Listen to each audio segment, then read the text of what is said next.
जय गुरु जी। सुप्रभात दोस्तों, एक बार फिर आपका अपना प्रिय आरजे आदि कश्यप मुंबई से मानुस और आपके लिए लेकर आया है आपका मनपसंद प्रोग्राम पॉजिटिव कर्मा। आज है एपिसोड नंबर 352, 25 अप्रैल और रविवार का दिन। मुझे उम्मीद है आप अपने परिवार के साथ इस वीकेंड को मना रहे होंगे और चाय की चुस्कियां ले रहे होंगे। दोस्तों, आज के प्रोग्राम की शुरुआत करता हूं कुछ इस प्रकार। समय के साथ बदलने का हुनूर तो हर कोई रखता है, मजा तो तब आए जब वक्त बदल जाए और इंसान ना बदले। Prayer is not a spare wheel that one pulls out when in trouble, it is steering wheel that keeps us on the right path through the curves of life.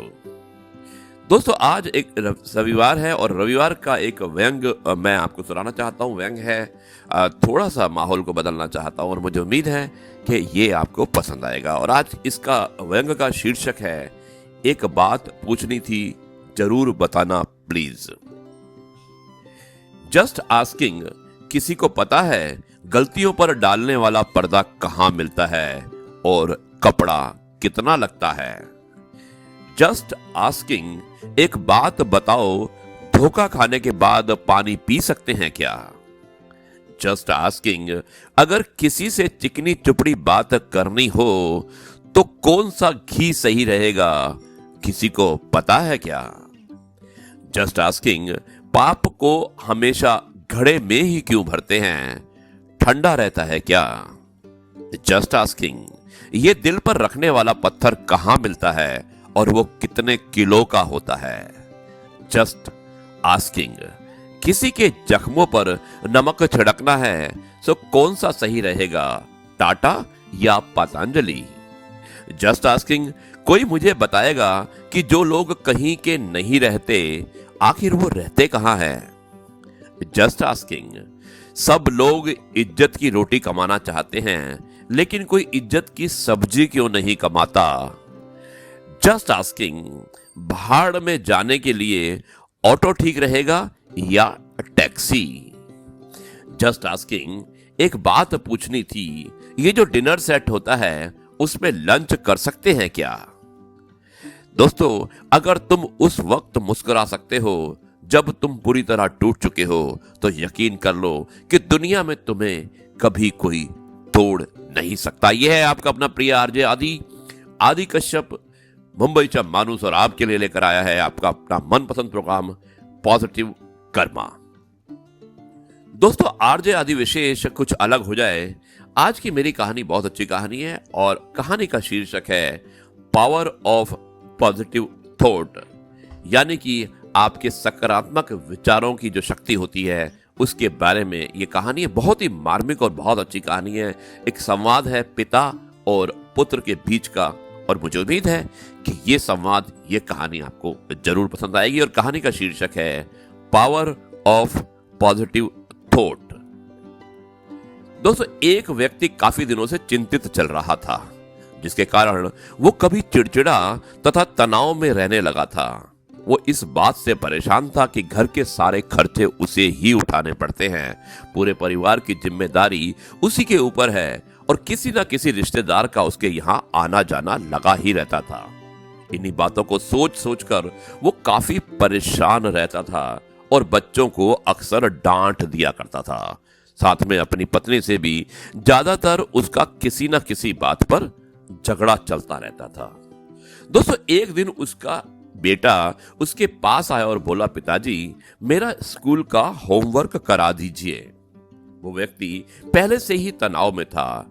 उसने बेटे को डांट कर भगा दिया, लेकिन जब थोड़ी देर बाद उसका गुस्सा शांत हुआ तो वो बेटे के पास गया तो देखा कि बेटा सोया हुआ है और उसके हाथ में उसके होमवर्क की कॉपी है। उसकी कॉपी को उसने लेकर देखा और जैसे ही उसने कॉपी नीचे रखनी चाहिए उसकी नजर होमवर्क के टाइटल पर पड़ी। होमवर्क का टाइटल था, वे चीजें जो हमें शुरू में अच्छी नहीं लगती लेकिन बाद में वे अच्छी ही होती हैं। इस टाइटल पर बच्चे को एक पैराग्राफ लिखना था जो उसने लिख लिया था। उत्सुकतावश उसने बच्चे का लिखा पढ़ना शुरू किया। बच्चे ने लिखा था, मैं अपने फाइनल एग्जाम को बहुत धन्यवाद देता हूं, क्योंकि शुरू में तो ये बिल्कुल अच्छे नहीं लगते, लेकिन इनके बाद स्कूल की छुट्टियां पड़ जाती हैं। मैं खराब स्वाद वाली कड़वी दवाइयों को बहुत धन्यवाद देना चाहता हूं, क्योंकि शुरू में तो ये कड़वी लगती हैं, लेकिन ये मुझे बीमारी से ठीक करती हैं। मैं सुबह सुबह जगाने वाली उस अलार्म घड़ी को बहुत धन्यवाद देता हूं, जो मुझे हर सुबह बताती है कि मैं जीवित हूं। मैं ईश्वर को भी धन्यवाद देना चाहता हूं, जिसने मुझे इतने अच्छे पिता दिए, क्योंकि उनकी डांट मुझे शुरू में तो बहुत बुरी लगती है, लेकिन वो मेरे लिए खिलौने लाते हैं, मुझे घुमाने ले जाते हैं और मुझे अच्छी अच्छी चीजें खिलाते हैं। और मुझे इस बात की खुशी है कि मेरे पास पिता हैं, क्योंकि मेरे दोस्त सोहन के पास तो पिता ही नहीं है। बच्चे का होमवर्क पढ़ने के बाद वो व्यक्ति जैसे उसकी अचानक नींद खुल गई हो, उसकी सोच बदल गई। बच्चे की लिखी बातें उसके दिमाग में बार बार घूम रही थी, खासकर वो लास्ट वाली लाइन, उसकी नींद उड़ गई थी। फिर वो व्यक्ति थोड़ा शांत होकर बैठा और उसने अपनी परेशानियों के बारे में सोचना शुरू किया। मुझे घर के सारे खर्च उठाने पड़ते हैं, इसका मतलब है कि मेरे पास घर है और ईश्वर की कृपा से मैं उन लोगों से बेहतर स्थिति में हूं जिनके पास घर नहीं है।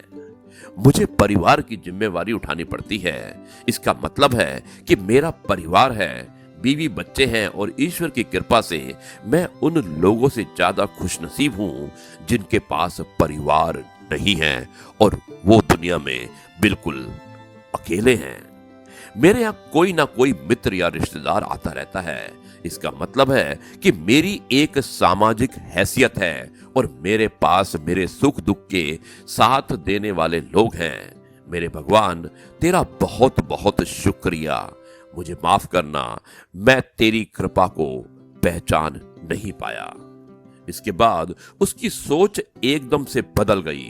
उसकी सारी परेशानी, सारी चिंता एकदम से खत्म हो गई।